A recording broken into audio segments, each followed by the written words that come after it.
presented by Lovely Films Production.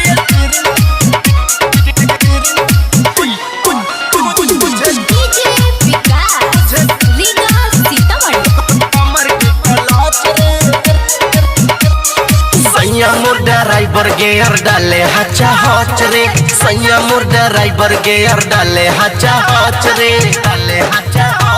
मोर जोबन के steering बुझे कमर के कलहच रे मोर जोबन के स्टीयरिंग बुझे कमर के कलहच रे हौवे वो पियकर पी के रहे हरदम गच रे हौवे वो पियकर पी के रहे हरदम गच रे मोर जोबन के स्टीयरिंग बुझे कमर के कलहच रे मोर जोबन के स्टीयरिंग बुझे कमर के कलहच रे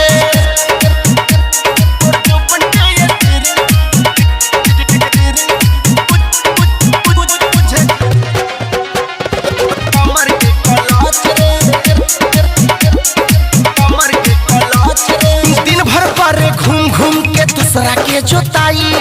घरे आवे राती के तो हमसे करे लड़ाई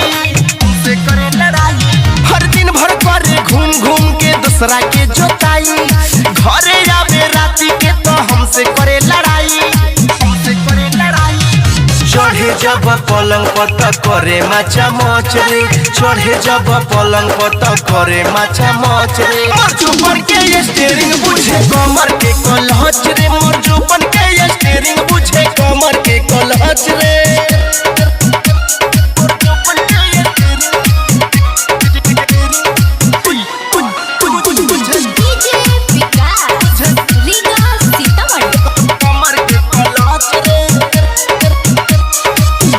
अपना पियावा के खेला ट्रैक्टर के चाबी तो हमारा नाभि में डालेला